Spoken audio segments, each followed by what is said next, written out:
नमस्कार साथियों, स्वागत है आप सभी का आपके अपने इस यूट्यूब चैनल में। देखिए, ये आपका प्रैक्टिस सेट 3 है। जैसा कि आपने देखा होगा थंबनेल में लिखा हुआ है, ठीक। यदि आप छत्तीसगढ़ प्री बीएड एवं प्री डीएड परीक्षा 2022 देना चाहते हैं, ठीक, साथ में आप किसी भी भर्ती परीक्षा की तैयारी कर रहे हैं, तो आपके लिए वीडियो रामबाण होने वाला है, क्योंकि इसमें हम प्रीवियस ईयर पेपर देख रहे हैं। प्रीवियस ईयर पेपर का मतलब है पुराना प्रश्न पत्र, ठीक।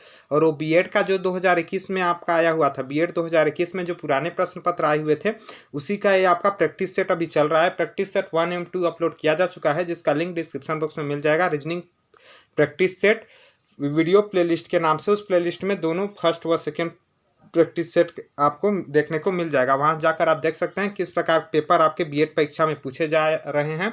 2021 में किस प्रकार के पूछे गए थे, आपको डिटेल वाइज सॉल्यूशन के साथ आपको आंसर देखने को मिलेगा और आपको पढ़ने में भी मजा आएगा। इस प्रकार का सॉल्यूशन आपको देखने को मिलेगा, तो आपके लिए वीडियो बहुत ही लाभदायक है। यदि आप अभी 12 जून को पेपर देना चाहते हैं तो आप लगातार मेरे वीडियो में बन रहिए। आप चैनल को सब्सक्राइब कर लीजिए और प्रेस बेल आइकन को, नोटिफिकेशन को ऑन कर लीजिए। इसका फायदा ये होगा, जब भी मैं वीडियो अपलोड करूंगा अभी आपको तुरंत आपके पास नोटिफिकेशन पहुंच जाएगा। उस नोटिफिकेशन से आप तुरंत मेरा वीडियो देख सकते हैं, ठीक।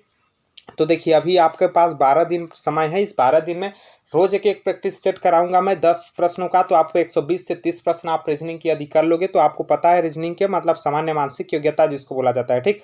रीजनिंग को सामान्य मानसिक योग्यता बोला जाता है। इसका 30 नंबर के प्रश्न आते हैं आपके, या तो आप बीएड का एग्जाम दो या फिर डीएड का एग्जाम दो, ठीक ना। 2022 12 जून को दोनों में 30-30 नंबर के आएंगे। तो आपके लिए बहुत ही लाभदायक होगा और एक ऐसा पोर्शन है जिसमें पूरे में पूरे नंबर लाया जा सकता है। 30 में आप 29 नंबर तो आराम से ले ला सकते हो इसमें, ठीक ना। बस आपको पूरे लगन के साथ आपको 12 दिन इसमें रहना है। केवल आधा घंटा आपको समय देना है, ठीक। आधा घंटा आप देखते रहिए, आपको पैटर्न पता चल जाएगा। यदि एकदम लो है तो आपको थोड़ा प्रैक्टिस करना पड़ेगा। इसका पीडीएफ आपको मेरे टेलीग्राम ग्रुप में मिल जाता है। पीडीएफ टेलीग्राम ग्रुप में, और टेलीग्राम ग्रुप का लिंक डिस्क्रिप्शन बॉक्स में मिल जाएगा, वहाँ जाकर आप देख सकते हैं। ज्वाइन हो जाइएगा, वहाँ आपको पीडीएफ मिल जाएगा इसका। तो चलिए वीडियो यहीं से शुरू करते हैं। पहले आप वीडियो अच्छे से देख लीजिएगा, लास्ट में अच्छा लगता है तभी आप लाइक और चैनल को सब्सक्राइब कीजिएगा, ताकि अगला वीडियो का नोटिफिकेशन आपको मिले और आप 12 जून की तैयारी अच्छे से रीजनिंग का कर पाएँ, 30 नंबर आप अच्छे से ले ला पाएँ, ठीक। बाकी सभी तक शेयर कीजिएगा अपने दोस्तों के साथ, ताकि जो भी मतलब कंफ्यूज हैं कैसे तैयारी करें, उन सब तक आप पहुंच जाए। रीजनिंग में 30 से 30 में 30 बनवाना आपको मेरा काम है, ठीक। मतलब आप 30 में 25 प्रश्न आराम से हल कर लोगे। कितनों आप कमजोर होगे यदि लगातार आप देखोगे तब आधा घंटा, ठीक। तो यहाँ देखिए, 21वां प्रश्न 20 प्रश्न तक का 2 पार्ट में हो चुका है। 10-10 प्रश्नों का एक एक प्रैक्टिस सेट है। यहाँ बोला गया है, निम्न में से किन संख्याओं को परस्पर बदलने पर दिया गया समीकरण सही होगा। ये आपका दिया हुआ है, ठीक। अब ये समीकरण दिया हुआ है, इसमें बोला गया है कि किन दो संख्याओं को बदलने पर यह समीकरण सही होगा। सही होगा कहने का मतलब है आपका, ठीक ना, कि इस प्रकार से हम हल करेंगे तो बराबर के बाद 64 कब आएगा। यदि माइनस गुणा को बदलें, भाग गुणा को बदलें, माइनस भाग को बदलें और प्लस भाग को बदलें। तो जब भी ऐसे प्रश्न आए तो कैसे आपको लॉजिक लगा के इसको हल करना है, ध्यान से समझिए। आपको देखना है, देखिए इधर जो चिन्ह दिया हुआ है वो आपका 64 दिया हुआ है और इधर है, ठीक। तो एक बात आप ध्यान से समझिए कि यहाँ 64 के बाद 8 दिया हुआ है, ठीक। 64 के बाद यहाँ 8 दिया हुआ है शुरू में। यदि हम यहाँ 64 के बाद 8 दिया हुआ है, इसको यदि हम माइनस को भाग में कन्वर्ट कर दें, मतलब भाग में चेंज कर दें, तो 8 यहाँ 64 भाग चला जाएगा। यदि हम माइनस को, इस माइनस को यदि हम गुणा में चेंज करते हैं तो ये बहुत लंबा संख्या आ जाएगा, नहीं होगा। 64 गुणा 8 यदि हम करते हैं, 64 गुणा 8, तो बहुत बड़ा संख्या आ जाएगा, और इतना बड़ा संख्या की अपने को इधर जरूरत नहीं है। तो यहाँ ध्यान से समझिए किस संख्या को हम बदलेंगे तो आ सकता है, और उसी को यूज करना है, डायरेक्ट आ जाएगा। देखिए यहाँ देखिए माइनस दिया हुआ है, यदि इस माइनस को हम भाग में चेंज कर दें तो आ सकता है हमारा। तो हम भाग वाले को चेंज कर देखते हैं, मतलब जिसमें माइनस को भाग में कन्वर्ट किया गया है उस ऑप्शन को देते हैं। तो यहाँ देखिए, इसमें माइनस को गुणा में कन्वर्ट किया गया है, तो ये आपका नहीं हो सकता इसमें, ठीक। ये भाग को गुणा में भी नहीं हो सकता, माइनस को भाग में, हाँ ये हो सकता है, क्योंकि माइनस को इसमें भाग में कन्वर्ट किया गया है। तो इसी को हम चेंज करके देख लेते हैं कि माइनस के जगह भाग लिखते हैं और भाग के जगह माइनस। तो यहाँ देखिए क्या होता है, 64 भागित आपका 8 हो जाएगा, उसके बाद आपका गुणा में 9 हो जाएगा, उसके बाद भागित 8 है तो यहाँ -8 हो जाएगा, ठीक। इसको हम हल कर लेते हैं। तो देखिए, सबसे पहले बोडमास नियम यहाँ लगाना है, को का भाग योग। तो मैं आपको बता चुका हूँ प्रैक्टिस सेट 1 एवं 2 में कि सबसे पहले किसको हल करते हैं, सबसे पहले भाग को हल करते हैं। 64 भागित 8 करेंगे तो 8 यहाँ 64 हो जाएगा आपका। उसके बाद 8 गुणा यहाँ 9 आपका बचा हुआ है। उसके बाद प्लस में, प्लस नहीं, यहाँ माइनस है 8, ठीक। तो 9 8 यहाँ 72 हो जाता है, और 72 में -8 हो जाता है। 72 में जब 8 को घटाएंगे तो अपने पास 64 निकल कर आ जाता है और यही 64 यहाँ दिया हुआ है, मतलब निकल कर आ गया। तो इसका मतलब क्या हुआ, ऑप्शन नंबर सी आपका सही हो जाएगा। इसमें माइनस व भाग को यदि हम चेंज कर देंगे तो हमारा आंसर आ जाएगा। तो ऐसे अपने को पहचानना है। बाकी आप नॉर्मल तरीके से हल करना चाहें, यदि ये आपके पास ना लगे तो आप सभी को एक एक बार चेंज करके देखिएगा, जिसमें आपका ये समीकरण सही हो जाएगा वो आपका आंसर हो जाएगा। लेकिन उसमें आपका थोड़ा समय लगेगा, इसलिए आप थोड़ा सा दिमाग लॉजिक लगाइएगा और आराम से आप हल कर लोगे। देखिए अगला प्रश्न आपके पास है 22वां प्रश्न। यहाँ आपको बोला गया है यदि PITDAR मतलब पीट डार ना का मतलब यू आर गुड होता है, डार टोक पा का मतलब गुड एंड बेड होता है और टीन ना टोक का मतलब दे आर बेड होता है, तो इस भाषा में दे के लिए कौन सा शब्द आता है? जो पहली बार देख रहा होगा वो कंफ्यूज हो गया होगा इसमें कि ये है का बोल क्या रहा है, ठीक ना, उसको समझे नहीं आया होगा। चाइनीज कोडिंग है दोस्त, चाइनीज कोडिंग, चाइनीज माल आप जानते हो कब टिकेगा कितना टिकेगा कोई फिक्स नहीं रहता है, वही ये चाइनीज कोडिंग है। तो इसमें कोई भी किसी का भी रूप ले लेता है, इसका कोई मतलब नहीं रहता है। तो इसका मतलब है कि PIT जो पीट डार ना, इसको हम यू आर गुड लिखते हैं और डार टोक पा को गुड एंड बेड लिखते हैं, टीन नाक टोक टोक को डे आर बेड लिखते हैं, तो दे के लिए कौन सा शब्द प्रयुक्त होगा ये बोला गया है। तो इसको देखिए हम कैसे हल करेंगे, ध्यान से समझिए इसको कैसे हल करेंगे। यहाँ देखिए मैं उसको जूम कर लेता हूँ, आपको अच्छे से दिखेगा। इंग्लिश वाले इंग्लिश देख सकते हैं आराम से, इंग्लिश हिंदी इसमें कोई मतलब भी नहीं है। देखिए अपने पास जो शब्द दिया हुआ है केवल उस शब्द को देखना है कि वो कौन से में दिया हुआ है। यहाँ दे दिया हुआ है, दे को चुनना है, दे के लिए कौन सा शब्द है। अब दे किस में दिया हुआ है, तो दे इसमें दिया हुआ है, ध्यान से देखिए। अब दे तो इसमें दिया हुआ है, ठीक। अब देखिए कि दे इसके अलावा और किसी में दिया हुआ है, तो इसमें नहीं दिया हुआ है, इसमें भी दे नहीं दिया हुआ है, ठीक। अब देखिए दे के अलावा इसमें कौन से शब्द हैं जो ऊपर वाले में दिए हुए हैं, तो आर जो है, आर किस में दिया हुआ है, आर आपका फर्स्ट में दिया हुआ है, ये आर जो है फर्स्ट में दिया हुआ है। और बेड जो यहाँ दिया हुआ है दे के बाद आर के बाद, वो आपका सेकेंड में दिया हुआ है, ठीक। मतलब कोई ऐसा शब्द देखिए इन तीनों में से कोई ऐसा शब्द जो आपका ये फर्स्ट में दिया हो, तो फर्स्ट में आर दिया हुआ है, यहाँ देखिए आर, तो इन तीनों में से कोई शब्द फर्स्ट में दिया होगा। फर्स्ट में आपका क्या दिया हुआ है, NA दिया हुआ है, जो दोनों में है, नीचे वो फर्स्ट में, तो NA ऑप्शन नंबर सी आपका नहीं होगा, इससे काट सकते हैं। अब देखिए बेड दिया हुआ है, ठीक है ना, बेड किस में दिया हुआ है, ये आपका सेकेंड में बेड दिया हुआ है। अब सेकेंड में देखिए कि इन तीनों में और इस सेकेंड में क्या कॉमन दिख रहा है अपने को, तो कॉमन क्या दिख रहा है, TOK मतलब टोक दिख रहा है, तो TOK भी इसमें आपका नहीं होगा, ठीक। मतलब A व C नहीं होगा, तो जाहिर सी बात है अपने पास टोक नहीं होगा, NA नहीं होगा, तो बचा अपने पास TIN, और TIN ऑप्शन नंबर बी में दिया हुआ है। TIN आपका दे का कूड भाषा हो जाएगा, कूड शब्द मतलब चाइनीज कोडिंग हो जाएगा TIN दे का। तो इसको कैसे पहचानेंगे, इसको यही देख के पहचानेंगे। आपके पास यही क्वेश्चन नहीं आएगा, लेकिन इस टाइप के प्रश्न आएंगे, तो जब आप इस टाइप के प्रश्न को हल करना जानोगे तो आप आसानी से इस प्रश्न को हल कर लोगे, और इस टाइप के प्रश्न हल करना नहीं जानोगे तो आपका दिमाग खराब हो जाएगा। वही प्रश्न नहीं रिपीट किए जाएंगे, लेकिन उस टाइप के आएंगे, तो इसको आप ध्यान से समझिए कैसे इसको हल किया गया। आपको समझ में आया होगा, ना समझ आए फिर से बैक करके देखिए, यदि आप पहली बार देख रहे होंगे तो आपको समझ में आ जाएगा, और पहले का भी रीजनिंग के क्वेश्चन हल किए होंगे तो आपको समझ में आ गया होगा। दे, यहाँ दे शब्द का चुनना है, जो शब्द का चुनना है उसको देखना है किस में दिया है, उसके बाद ये शब्द और किसी में दिया हुआ कि नहीं उसको देखना है। यदि नहीं दिया हुआ है तो उसके बाद जो शब्द दिए हुए हैं एक किसी न किसी में दिए होंगे इन दोनों में, उसके बाद इसका टिक भिड़ा लेना है कि दिए हैं तो कॉमन कौन है, या TOK इसमें दिया हुआ है, NA इसमें दिया हुआ है, बाकी TIN ही है जो किसी में नहीं दिया हुआ है, तो TIN आपका ऑप्शन नंबर बी सही आंसर हो जाएगा इसमें। इस प्रकार से आप आराम से दिमाग लगाकर इसको हल कर सकते हैं। चलिए अगला प्रश्न देखते हैं हम, 23वां प्रश्न।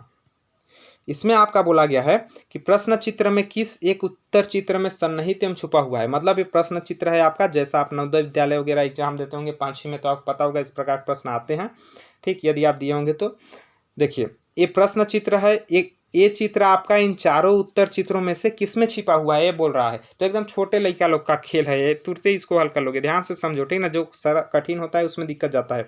अब ये चित्र आपका जो है इन चारों में से किस में है, तो इन चारों में से किस में है ये चित्र। ये चित्र देखने का मतलब 2 बिंदु तो सब में दिया हुआ है, अपने को मेन इसको देखना है, इसको। ये देखिए इस प्रकार से जो ये चित्र दिया हुआ है, इस प्रकार से 4 कोना किस में है, तो इस प्रकार 4 कोना ए में नहीं है, बी में देखिए इस प्रकार से, देखिए 4 कोना है बी में, ये 4 कोना है बी में, 4 कोना है, साथ में कोना के इन दोनों कोने के इन पर ये बिंदु भी है, और इन दोनों कोनों के इस पर बिंदु भी है। और इसमें 4 कोना नहीं दिया हुआ है, इसमें 4 कोना दिया हुआ है, लेकिन बिंदु यहाँ नहीं दिया हुआ है, या तो यहाँ या तो यहाँ या यहाँ यहाँ कहीं भी बिंदु नहीं दिया हुआ है, ठीक। बिंदु दूसरे जगह दिया हुआ है, तो ऑप्शन नंबर 2 में दिया हुआ है। देखिए ये जो चित्र है, ये चित्र आपका ऑप्शन नंबर 2 में सन्निहित है, मतलब इसमें सन्निहित है। तो इसमें 4 ऑप्शन दिए हुए हैं, ध्यान से समझिए। तो इन 4 ऑप्शन में आपका ऑप्शन नंबर बी सही आंसर हो जाएगा। ऑप्शन नंबर 2 में ये चित्र जो है प्रश्न चित्र आपका सन्निहित है। तो आराम से इसको आप हल कर लोगे तुरंत। अब देखिए अगला प्रश्न फिर इसी से रिलेटेड प्रश्न है। इसमें बोला है प्रश्न चित्र में एक उत्तर चित्र में सन्निहित एवं छुपा हुआ है, ठीक ना। इसमें भी प्रश्न चित्र है, उसमें से कौन सन्निहित व छिपा हुआ है, ये बहुत ध्यान से देखना पड़ेगा आपको बारीकी से। इसमें अंतर बहुत ही कम, यदि आपका आंख कमजोर है तो अंतर आप देख भी नहीं पाओगे, ठीक। यहाँ ध्यान से समझिए, ये प्रश्न चित्र है, इसमें से ये चारों दिए हुए हैं, चारों किसमें दिए हुए हैं, 1 2 3 4 में से, ठीक।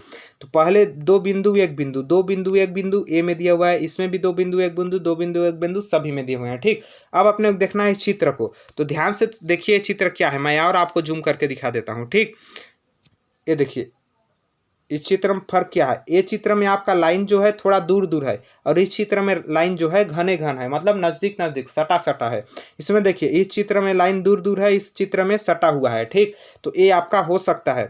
अब इस चित्र में, ठीक, अब ध्यान से समझिए इस चित्र में क्या हुआ है, इस चित्र में भी ए लाइन आपका दूर दूर है और ए लाइन आपका सटा हुआ है, तो ये भी आपका सटा हुआ नहीं है। ध्यान से समझिए इस चित्र में, इसमें भी दूर दूर है, इसमें भी दूर दूर, इसमें भी दूर दूर, इसमें भी दूर दूर, इसमें तो एक ठो में होगा नहीं, इसमें भी आपका ये दोनों में सटा हुआ है, ठीक। लेकिन इसमें क्या है, एक में लाइन दूर दूर है, एक में सटा हुआ है, जो कि केवल ऑप्शन नंबर ए में दिख रहा है। इस प्रकार से ध्यान से देखिए, तो इस प्रकार से आपका केवल ऑप्शन नंबर ए में दिख रहा है। आप इसको क्लीन करके आप अच्छे से आप क्वालिटी को बढ़ा के देख सकते हैं। ऑप्शन नंबर ए में केवल ये चित्र दिख रहा है, ये लाइन जो है एक में दूर दूर, एक में सटा हुआ, एक में इसमें दूर दूर, इसमें सटा हुआ, बाकी तो 3 बिंदु सभी में है। तो इस प्रकार से इसका जो है ऑप्शन नंबर ए आपका सही आंसर हो जाएगा, ठीक ना। इस प्रकार से आप देख सकते हैं कि चित्र किसमें छुपा हुआ है। तो आपके पास अलग अलग प्रकार के भी पूछा जा सकता है, बस चित्र किसमें छुपा हुआ है, बस अलग पैटर्न दे देगा, अलग चित्र दे देगा आपका, उसको छाटना है तो उसको क्या नहीं छाट पाओगे, और बीएड करने चलोगे बताओ उतना नहीं छाट पाओगे। तो अब देखिए अगला प्रश्न अपने पास है, फाइंड द मिसिंग टर्म, मतलब विलुप्त पद ज्ञात कीजिए, ठीक ना। इंग्लिश वाले इसको देख सकते हैं, हम मिसिंग टर्म ज्ञात करना है। अब इसको आपको कैसे ज्ञात करना है, इसको ध्यान से समझिए। इसमें कई पैटर्न बनते हैं, पैटर्न को आपको कैसे समझना है, इसको मैन टीचर होता है जो आपको समझाता है कि इसको हल कैसे करना है। हल तो कोई भी कर सकता है, आपको हल करके कोई बता सकता है, लेकिन हल कैसे करना है उसको जो आपको समझाता है वो रियल आपके लिए लाभदायक है, ठीक। देखिए अपने पास 3 संख्या दी हुई, 14 15 फिर 58, 15 17 64, फिर 16 18, फिर यहाँ चूज करना है कि यहाँ क्या आएगा आपका, ठीक ना। तो इसको हम देख के ही कैसे पहचानेंगे कि इसमें क्या हो रहा होगा। तो जैसा कि मैंने आपको पहले बताया हुआ था, आप प्रैक्टिस सेट 1 2 में जाके देख सकते हैं कि देखिए 14 और 15 के बाद 58 हो रहा है, तो क्या ये टेबल में आ सकता है, मतलब गुणा हो रहा होगा। यहाँ 14 दूना 28, 14 तिया 22, 14 56, तो देखिए ये दोनों संख्याएं बड़ी है और ये संख्या कोई खास बड़ा नहीं है इन लोग से, 58, ठीक ना। तो यहाँ गुणा होने की चांस बहुत ही कम है। यदि यहाँ 100 प्लस होता है, यहाँ 100 प्लस होता तो हम मानते कि गुणा हो सकता है, ठीक ना। लेकिन संख्याएं यहाँ छोटी हो रही है, जब संख्या 14 15 से केवल 58 हो रहा है, 15 17 से 64 हो रहा है, तो हम यहाँ मान सकते हैं कि यहाँ जोड़ हो रहा होगा, मतलब योग हो रहा होगा, ठीक ना। गुणा होने की चांस कम होती है यहाँ। तो हम सबसे पहले योग करके यहाँ देखेंगे, तो योग कर कैसे देखेंगे, 14 और 15 इन दोनों को हम जोड़ देंगे, ठीक। अब 14 15 को यदि हम जोड़ेंगे तो 14 प्लस 15 करेंगे तो 29 आएगा अपने पास। 14 और 15 कितना आएगा, 29 आएगा। अब 29 के बाद 58 कैसे आएगा, तो 29 गुणा 2 यदि हम कर देंगे तो 29 दूना 58 हो जाएगा अपने पास, ठीक। उसी प्रकार से यदि हम इसमें भी देखें अपने पास, ये तो एकदम सरल है, इसको आप देख के ही पहचान सकते हो केवल देखोगे तो। यहाँ देखिए 15 व 17 को जोड़ेंगे, ठीक, 15 व 17 को जोड़ेंगे तो अपने पास 17 10 27 5 32 आता है, और 32 के बाद ऊपर 64 दिया हुआ है, मतलब मल्टीप्लाई 2 कर देते हैं तो यहाँ 64 हो जाता है। सेम इसी प्रकार से हम इसको भी कर देते हैं, इसमें क्या करते हैं 18 व 16 को जोड़ देते हैं। 18 व 16 मतलब 18 प्लस 16 कर देते हैं, तो 18 प्लस 16 करेंगे तो 18 10 28 6 34 हो जाएगा आपका, और 34 गुणा 2 करेंगे तो 34 दूना आपका होता है 68। कितना होता है, 34 दूना 68 होता है। 68 आपका ऑप्शन नंबर ए में दिया हुआ है, देखिए ऑप्शन नंबर ए आपका सही आंसर हो जाएगा 68। तो क्या किया गया है इसमें, अब आपको समझ में आ गया होगा। इसमें किया गया है आपका इन दोनों संख्याओं को जोड़ के उसके बाद मल्टीप्लाई 2 कर दिया गया है, गुणा 2 कर दिया गया है, इन दोनों संख्याओं को जोड़ के गुणा 2 किया गया है, इन दोनों संख्याओं करके गुणा 2 किया गया है। तो विलुप्त संख्या ज्ञात कीजिए आपके पास आएगा। पैटर्न इस प्रकार से हो सकते हैं, इस प्रकार का होगा, केवल आपको यहाँ अंक चेंज कर दिया रहेगा, ठीक। तो इसको आपको समझना है और पढ़ के जाना है, इसको प्रैक्टिस करके आप इसको आसानी से हल कर लोगे। अब अगला प्रश्न देखिए किस प्रकार से हो सकता है, इसमें भी विलुप्त पद आपका ज्ञात करना है। लुप्त पद यहाँ बोला है, देखिए जब भी इस प्रकार से आपके पास पैटर्न दो तो आपको जो बीच वाला संख्या दिया रहता है उसको लाना रहता है। एक बात ध्यान दीजिएगा, जब भी इस प्रकार के आपके पास पैटर्न हो दो तो किनारे जो संख्या, जैसे यहाँ 0 6 2 4 दिया हुआ है, इन सभी को कुछ ना कुछ करके आपका बीच वाला संख्या लाना होता है, ठीक। इसको आप ध्यान दीजिएगा। जैसे यदि हम इसमें देखें तो इसमें 24 लाना है इन 6, 2, 8 व 10 इन इसको कुछ करके। ठीक, तो इसको क्या करेंगे, यहाँ क्या पैटर्न हो सकता है, इसको हम कैसे समझेंगे, क्या पैटर्न हो सकता है इसको समझिए। हम कैसे समझेंगे, यहाँ देखिए 10 बीच में दिया हुआ है, यहाँ 24 दिया हुआ है, तो कोई खास बड़ी संख्या यहाँ दी नहीं हुई है। तो मैं आपको बताया जब ज़्यादा बड़ी संख्या न दी हुई हो तो या तो जोड़ हो रहा होगा या घटाव हो रहा होगा। जोड़ हो रहा होगा यदि कुछ संख्या बड़ी हो और छोटा हो तो घटाव हो रहा होगा। ठीक, तो यहाँ जोड़ हो रहा होगा, आपको पता है क्योंकि 10 क्या है, यहाँ 10 आपका इन सभी से बड़ा है किनारे में जो दिए हुए हैं, यहाँ 24 भी इन सबसे बड़ा है जो किनारे में दिए हुए हैं। तो यहाँ आपको जोड़ हो रहा होगा क्योंकि गुणा में ज़्यादा बड़ा संख्या आएगा और ज़्यादा बड़ा भी यहाँ नहीं दिया हुआ है। तो इसको, इस पैटर्न को हम कैसे समझेंगे, ध्यान समझिए। यदि हम इन सभी को जोड़ देते हैं, जो दिया हुआ है इन सभी को जोड़ देते हैं, जैसे 0 दिया हुआ है, फिर 6 दिया हुआ है, फिर 4 दिया हुआ है, फिर 2, इन सभी को यदि हम जोड़ देते हैं 0, 4 प्लस 6 प्लस 2, तो 0 और 6, 6, 6, 4, 10, 10, 2, 12 हो जाता है, 12 हो जाता है। और बीच में कितना दिया हुआ है, 10। तो यदि हम 12 में 2 घटा देते हैं, अब 2 हम क्यों घटा रहे हैं बोलोगे, तो इसमें कोई भी लॉजिक नहीं होता भैया, कोई ट्रिक नहीं होता, कोई कॉन्सेप्ट नहीं होता। इसमें जो भी पैटर्न फॉलो होता है आपको खुद समझना है कि क्या पैटर्न फॉलो हो रहा है। उसके लिए नया पैटर्न आपको खुद बनाना पड़ता है कि हाँ ये पैटर्न फॉलो हो रहा है इसमें। ठीक, तो हम इसमें 2 घटा रहे हैं तो 10 आ रहा है, इसलिए हम 2 ही घटा रहे हैं। ठीक ना, 12 आया तो 10 हम कब लाएंगे, जब 2 को घटाएंगे, तो 2 घटा रहे हैं इसलिए।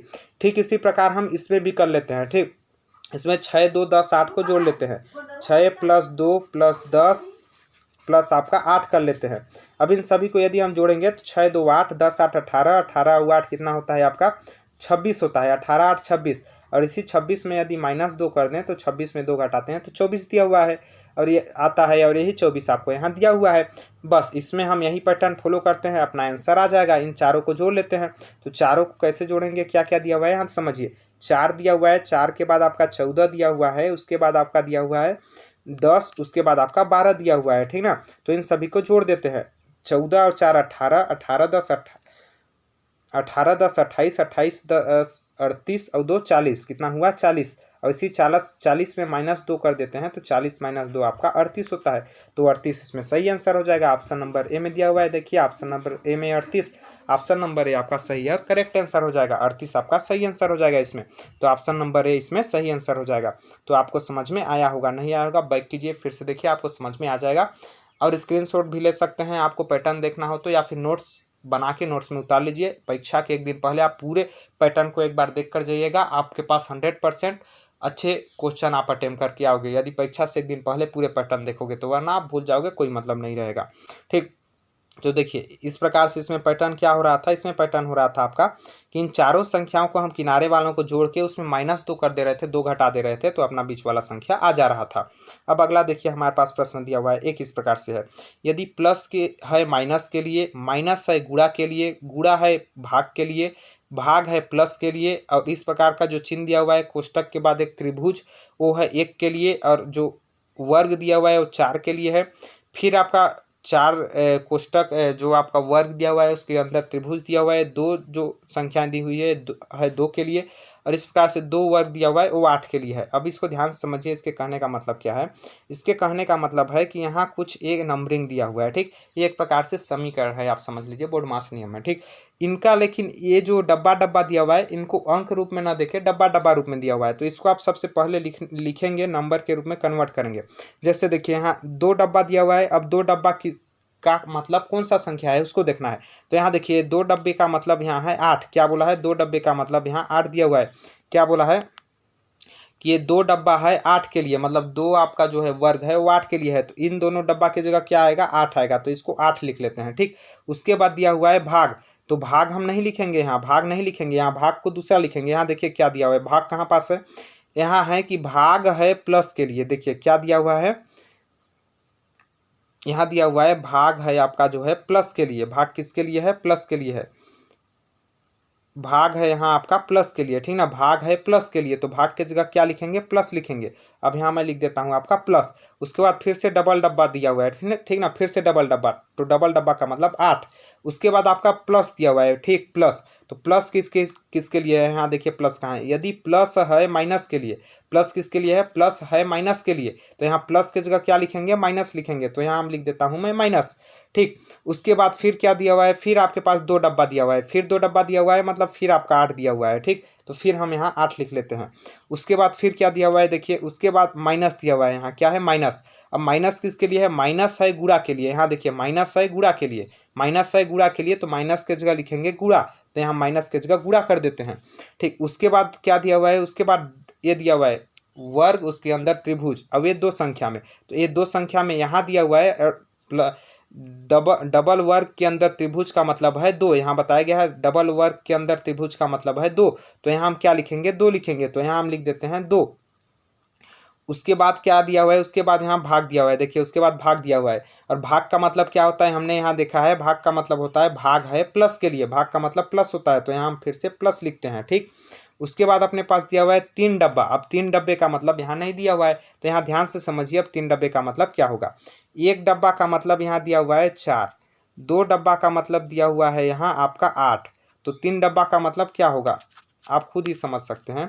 1 डब्बा का मतलब 4, 2 डब्बा का मतलब 8, तो 3 डब्बा का मतलब 12 होगा। सिंपल सी बात, क्योंकि 1 डब्बा का मतलब 4, 2 डब्बा का मतलब 8, तो 3 डब्बा का मतलब क्या होगा, 12 होगा। तो यहाँ इस 3 डब्बे की जगह क्या लिखेंगे, 12 लिखेंगे। ठीक, चलिए अब मैं 12 लिख देता हूँ यहाँ पास, आपको समझाने के लिए था। अब यहाँ मैं 12 लिख देता हूँ, यहाँ 12। ठीक, उसके बाद क्या दिया हुआ है, उसके बाद गुणा दिया हुआ है, यहाँ क्या दिया हुआ है, गुणा दिया हुआ है। और गुणा किसके लिए, गुणा है यहाँ कहाँ पास है, गुणा है, गुणा है आपका भाग के लिए। गुणा किसके लिए है, भाग के लिए, गुणा है भाग के लिए, तो यहाँ अपने पास लिखेंगे 12 के बाद भाग, और भाग के बाद यहाँ एक वर्ग दिया हुआ है, वर्ग का मतलब है वर्ग है 4 के लिए, तो यहाँ 4 लिखेंगे। ठीक, अब ये हुआ बोडमास नियम। अब यहाँ बोडमास नियम लगाएंगे को का भाग योग, तो सबसे पहले किसको हल करते हैं, सबसे पहले भाग को हल करते हैं। तो भाग क्या है, 12 भागी 4 है, 12 भागी 4 मतलब क्या हुआ, यहाँ 12/4 हुआ, 12 भागी 4 का मतलब 12/4, और 12/4 मतलब 4 तिया 12, यहाँ क्या निकल कर आएगा आपके पास 12। तो यहाँ हम क्या लिखेंगे, आप समझिए, यहाँ हम लिखेंगे 3, उसके बाद सामने प्लस है तो प्लस, उसके बाद गुणा करेंगे तो इन दोनों का गुणा करेंगे, 8 दूना यहाँ 16 हो जाएगा, 8 दूना 16, फिर यहाँ माइनस है, फिर यहाँ 8 है, फिर यहाँ प्लस है, फिर यहाँ 8 है। ठीक, अब देखिए अब क्या करते हैं, योग करते हैं, तो योग कर देते हैं, 8 8 कितना होता है, 8 8 16 हो जाएगा, 16 माइनस 16 प्लस 3 हो जाएगा। ठीक, अब 16 में 16 घटाएंगे तो 0 हो जाएगा, और 0 प्लस 3 आपका कितना हो जाएगा, 3 हो जाएगा। तो इसमें कितना निकल कर आया अपने पास, 3। बस आप ये जो भी आपका जो एक कोडिंग दिया हुआ है, इसको आप हटा के अच्छे से समीकरण बना लेंगे, उसके बाद बोडमास नियम से आराम से हल कर लेंगे। एकदम सरल है, बस आपके समझने की ज़रूरत है। तो इसमें देखिए ऑप्शन नंबर सी में 3 दिया हुआ है, ऑप्शन नंबर सी आपका सही आंसर हो जाएगा 3। ठीक, जो भी कोडिंग दिया हो उसको आप चेंज कर लीजिए, उसके बाद आराम से इसको हल कर लोगे बोडमास नियम में। तो इस प्रकार से आप इसको हल कर सकते हो। समझ नहीं होगा फिर से बैक कीजिए और देख लीजिए, आपको अच्छे से समझ में आ जाएगा। चलिए अगला प्रश्न है 28वां प्रश्न। वीडियो ये लंबा बन जाएगा लगता है कुछ ज़्यादा, ठीक है, क्योंकि आपको समझाया जा रहा है। अब यहाँ देखिए है आपका किसका है, ब्लड रिलेशन। ठीक, एक तस्वीर की ओर संकेत करते हुए एक आदमी ने कहा कि मेरे मेरे कोई भाई या बहन नहीं है, परंतु उस आदमी के पिता मेरे पिता के पुत्र हैं, वह तस्वीर किसकी थी। तो इसके लिए आपको वंश वृक्ष बनाने आने चाहिए। अब वंश वृक्ष बनाने कैसे आएगा, तो आपका ब्लड रिलेशन मतलब खून से संबंधित प्रश्न करके मेरे वीडियो रीजनिंग वीडियो प्लेलिस्ट आपको देखने को मिल जाएगा डिस्क्रिप्शन बॉक्स में, रीजनिंग वीडियो प्लेलिस्ट के नाम से, ठीक ना, लिंक, उस लिंक को आप टच करोगे तो उसमें आपको ब्लड रिलेशन का वीडियो मिल जाएगा। 1 से 2 वीडियो उसमें बना हुआ है, उसमें आपको बेसिक से बताया गया है कि इसको कैसे हल करते हैं। यदि आप इसको आता है तो आप अच्छे से समझ सकते हैं। बाकी यहाँ मैं आपको थोड़ा सा समझा देता हूँ कि इसको हल कैसे करते हैं, यदि आपको समझ आ जाए तो ज़्यादा बेटर है। अब देखिए यहाँ बोला है कि एक तस्वीर की ओर संकेत करते हुए एक आदमी ने कहा वह मेरा कोई भी भाई या बहन नहीं है। एक कोई आदमी है, एक तस्वीर है, उस तस्वीर की ओर संकेत कर बोल रहा है कि मेरा कोई भी बहन या भाई नहीं है, परंतु वो जो तस्वीर वाला आदमी है, मान लो ये तस्वीर वाला आदमी है, ठीक ना, ये आपका तस्वीर है। ठीक, ये तस्वीर वाला आदमी के पिता, इसके पिता मतलब ऊपर जनरेशन, इसके पिता मतलब कौन हो गए, ऊपर जनरेशन। ठीक, पिता मेरे पिता के पुत्र हैं, किसके पिता के पुत्र हैं, वो जो आदमी है उसके पिता, तो आदमी के पिता इसके ऊपर हो गए, ठीक ना, और इसके पुत्र कौन है, ये है, इसका पुत्र ये है, ये बोला है, ठीक ना। इस फोटो वाले आदमी का पिता, ठीक ना, मेरे पिता के मतलब इस पुत्र, यहाँ जो भी आदमी है इसके पिता के पुत्र हैं, और इसका कोई भी भाई बहन नहीं है। जब इसका कोई भी भाई बहन नहीं है तो सिंपल सी बात है कि ये जो फोटो है इसके पिताजी हैं। कौन है, इसके पिताजी ये हैं, जो आदमी है वो इसके पिताजी हैं। और इसका ये फोटो वाला जो है वो पुत्र है। ठीक, ध्यान से समझिए, पुत्र है उसका, जो फोटो में दिख रहा है वो जो आदमी बोल रहा है उसके पुत्र है। तो यहाँ बोला है वह तस्वीर किसकी थी, तो वह तस्वीर उसके पुत्र की थी। किसकी थी, उसके पुत्र की थी। जनरेशन है, यदि आपको बनाने आएंगे तो आप तुरंत इसको हल कर लोगे। यहाँ देखिए बोला है कि मेरा कोई भी भाई बहन नहीं है परंतु उस आदमी के पिता, मान लो ये फोटो वाला आदमी है, इसके पिता मतलब ऊपर जनरेशन, ठीक ना, पिता, मेरे पिता के मान लो यहाँ कोई आदमी है, ठीक ना, वो आदमी है, इस आदमी के पिता के, इस आदमी के पिता के पुत्र हैं, पिता के पुत्र हैं, और पुत्र केवल एक है, पुत्र केवल एक है, तो ये आदमी ही ना है पुत्र। पुत्र जब एक है तो ये आदमी है पुत्र, ठीक ना। तो ये आदमी है जब ये पुत्र, तो ये फोटो वाला लड़का क्या हो जाएगा, फोटो वाला लड़का का ये पिताजी हो जाएगा, पिताजी हो जाएगा मतलब ये फोटो वाला लड़का इसका क्या होगा, पुत्र होगा। तो वह तस्वीर किसकी थी, उसके पुत्र की थी। ठीक, उसके पुत्र की थी। ऑप्शन नंबर आपका सी सही आंसर हो जाएगा, इसमें उसके पुत्र की थी। चलिए अगला प्रश्न देखते हैं। यहाँ है 29वां प्रश्न। किसी सांकेतिक कोड में प्रॉब्लम को MPERLOB लिखा जाता है, उसी कोड में नंबर्स को कैसे लिखेंगे। तो सबसे पहले जब इस प्रकार से आपको इसको इसमें चेंज किया जाता है तो इसको कैसे करेंगे, इसके लिए आपको लिख लेना है रफ कार्य में इसको, फिर आपको खुद पता चल जाएगा। यहाँ देखिए प्रॉब्लम को यहाँ लिख लेते हैं PROBLEM। ठीक, इसको अब इसको क्या लिखा गया है, MPERLOS। मैं वैसे भी आपको बता सकता हूँ लेकिन वैसे बताने में ज़्यादा आपको समझ में नहीं आएगा, इसलिए मैं आपको ऐसे बता रहा हूँ। ठीक, अब हम इसको भी लिख लेते हैं, उसके बाद मैं आपको चेंज करता हूँ। नंबर्स को भी यहाँ लिख लेते हैं, नंबर्स NUMBERS। ठीक, इस प्रकार से लिख लेते हैं। अब देखिए इसको कैसे हल करेंगे। P को कहाँ लिखा गया है, P को सेकेंड में लिखा गया है, और यम शुरू में लिखा गया है, मतलब लास्ट वाले को शुरू में लिखा गया है। तो इसमें किसको लिखाएगा, शुरू में आपका, शुरू में यस को लिखाएगा, यहाँ यस को लिखाएगा क्योंकि शुरू में लास्ट वाले को लिखा गया है तो यस लिखते हैं। उसके बाद शुरू वाले को सेकेंड में लिखा गया है तो यहाँ शुरू में एन है, इसको सेकेंड में लिख लेते हैं SN। ठीक, उसके बाद ई थर्ड में ई लिखा गया है, ई कहाँ का है, लास्ट से एक पहले का, तो लास्ट से एक पहले क्या है आर, तो इसको लिख लेते हैं। उसके बाद लिखा गया है आर कहाँ है, यहाँ सेकेंड में है, आर सेकेंड में है, तो इसके बाद सेकेंड में क्या है यू, तो यू को लिख लेते हैं सेकेंड में। ठीक, ऐसे समझिए, यू है तो यू को सेकेंड में लिख लिए। अब आर के बाद क्या लिखा है, यल कहाँ है, ई के एक पहले है, ई के एक पहले मतलब आर के एक पहले, आर के एक पहले क्या है ई, तो ई को लिख लेते हैं। ठीक, उसके बाद क्या लिखा गया है, यल के बाद ओ कहाँ का है आपका, आर के बाद का है, आर के बाद मतलब यू के बाद, यू के बाद एम है तो एम लिख लेते हैं। अब इसमें देख लीजिए इतने में आपको कि एक से ज़्यादा आ रहा है कि नहीं, SNREM किस में आ रहा है, SNREM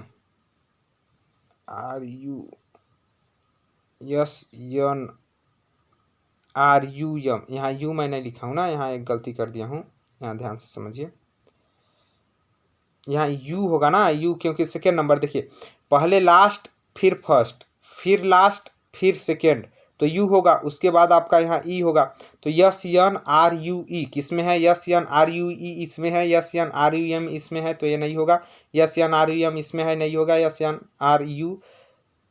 SNUR ये भी नहीं होगा। तो ऑप्शन नंबर ए में इस प्रकार से कोडिंग जा रहा है, ऑप्शन नंबर ए आपका सही आंसर हो जाएगा। बस आपको पूरा हल नहीं करना है, जितने में आपका आंसर आ जाए उतना ही बेटर है आपका, ज़्यादा हल करने में समय खराब होगा आपका, ज़्यादा नहीं करना है। इसको आपको देख लेना है, इसको देखिए, इसको कोडिंग करके लिखा गया है, जैसे फर्स्ट को सेकेंड में लिखा गया है, लास्ट को पहले लिखा गया है, जिस प्रकार से इसको लिखा गया है उसी प्रकार से आप इसको भी लिख लीजिए, आपका आंसर ऑटोमेटिक इसमें आ जाएगा। ठीक, बाकी की इसमें ज़्यादा दिमाग लगाने की आपको ज़रूरत नहीं है, उससे आपको आंसर आपका आसानी से आपको देखने को मिल जाएगा यदि आप उस प्रकार से करते हैं तो। आगे यहाँ ये भी देखिए चाइनीज कोडिंग फिर से आ गया, ठीक ना। चाइनीज कोडिंग जो मैं आपको बताया था, कोई फिक्स नहीं है इसका कि कौन किसका है, ठीक ना। इसमें आपका क्या है, किसी को भी ढकेल देगा कोई में भी, क्योंकि चाइनीज माल का कोई भरोसा नहीं रहता है। ठीक, अब देखिए किसी सांकेतिक भाषा में त्रिभुज, वर्ग और ऊपर का जो एरो का निशान है का मतलब राम इज गोइंग होता है, इसका मतलब श्याम इज गोइंग होता है, राम एंड श्याम इसका मतलब होता है। तो श्याम को कैसे लिखेंगे, अब यहाँ ध्यान से समझिए, मैं सबसे पहले चित्र को बना देता हूँ यहाँ आपको बड़ा में। ये देखिए इसका मतलब है Ram is going, Ram is going. ठीक, उसके बाद आपका दिया हुआ है ये इसका मतलब है आपका श्याम इज गोइंग, SIG। ठीक, उसके बाद आपका दिया हुआ है ए बिंदु, फिर आपका प्लस दिया हुआ है, फिर आपका ये दिया हुआ है, इसका मतलब होता है राम एंड श्याम। ठीक। अब पूछा है श्याम का कोडिंग क्या है, तो श्याम किस में है आपका, इसमें है श्याम और श्याम इसमें है। ध्यान से समझिए, मैं आपको बताऊं जो इसमें दिया हो, जिसका मतलब पूछा हो, उसी को केवल अपने को देखना है, बाकी को नहीं देखना है। श्याम यहाँ है, श्याम को अपने को देखना है, श्याम इसमें है, श्याम इसमें है, दो ठो में है। मतलब ये जो निशान है ये इन दोनों में कौन सा कॉमन है उसको देखना है अपने को, ये निशान दोनों में कौन सा कॉमन है, क्योंकि यही एक संख्या है जो दोनों में कॉमन है, बाकी कोई चीज़ दोनों में कॉमन नहीं है। दोनों में बिंदु है, इसमें भी बिंदु है, इसमें भी बिंदु है, बाकी तो तीर का निशान नहीं है और आपका वर्ग नहीं है, तो ये बिंदु बिंदु दोनों में है, तो यही बिंदु आपका आंसर हो जाएगा। बिंदु किस में दिया हुआ है, यहाँ ध्यान से समझिए, इसको अब मैं मिटा देता हूँ। ठीक। अब देखिए बिंदु किस में दिया हुआ है आपका, बिंदु ऑप्शन नंबर डी में दिया हुआ है, ऑप्शन नंबर डी आपका इसमें सही आंसर हो जाएगा। बिंदु है, बिंदु आपका सही आंसर हो जाएगा। तो इस प्रकार से आप चाइनीज कोडिंग हल कर सकते हैं आराम से, केवल आपको देखना है किसको पूछा गया है। तो ये था 30 प्रश्नों का ये सेट, आपका पार्ट आपका प्रैक्टिस सेट 1 2 3 करके कराया गया, तीनों प्रैक्टिस सेट। आशा करता हूँ आपको अच्छा लगा होगा। कैसा लगा वीडियो कमेंट बॉक्स में कमेंट करके जरूर बताइएगा, और यदि आपको इसी तरह से चाहिए तो आप अपना सपोर्ट बनाए रखिए, वीडियो को ज़्यादा शेयर करते रहिए ताकि आपके हर दोस्त तक ये वीडियो पहुंच सके। जो तैयारी कर रहे हैं रीजनिंग में, आपके मानसिक योग्यता, सामान्य मानसिक योग्यता में 30 नंबर आपको लाने हैं 30 में, तो आप लगातार वीडियो देखते रहिए। आपका 120 से 150 प्रश्न आपको कराए जाएंगे 12 दिन में। उन सारे प्रश्नों को आप एक नोट्स में उतार ले, नोट्स में प्रश्नों को मत उतारिएगा, नोट्स में पैटर्न को उतारिएगा, पैटर्न क्या फॉलो होता है, क्या क्या पैटर्न पूछा जाता है, उसको आप वीडियो से उतारिएगा और उसको परीक्षा से एक दिन पहले पूरा पढ़ के जाइएगा। आप आसानी से कंफर्म मैं आपको बता रहा हूँ कि आराम से आप परीक्षा के दिन रीजनिंग के 30 प्रश्नों में से कितनों आप कमज़ोर होंगे तो आप 25 प्रश्न से ज़्यादा हल करके आएंगे। ठीक ना, और सही सही हो भी। ठीक ना, यदि आप कमज़ोर होंगे फिर भी, और यदि आप पहले से थोड़ा सा टैलेंट होंगे तो आप 28 से 29 प्रश्न आराम से हल कर लोगे। ठीक। यदि आपने पूरे प्रश्न मेरे 12 दिन अभी जो बचा हुआ है सारे प्रश्नों का प्रैक्टिस सेट कर लिया, तो क्योंकि हम उसी प्रश्नों को देखेंगे जो प्रश्न आने की संभावना है, बाकी फालतू चीज़ नहीं देखेंगे। तो आशा करता हूँ वीडियो अच्छा लगा होगा। कैसा लगा कमेंट बॉक्स में कमेंट करके जरूर बताइएगा। अच्छा लगा होगा तो लाइक कीजिएगा, चैनल अपने यहाँ सब्सक्राइब कीजिएगा, बेल आइकन को ऑन कर लीजिएगा ताकि नोटिफिकेशन आपको मिलता रहे। वीडियो देखने के लिए बहुत बहुत धन्यवाद। जल्द मिलेंगे अगले वीडियो में, तब तक के लिए जय हिंद, जय भारत, जय छत्तीसगढ़।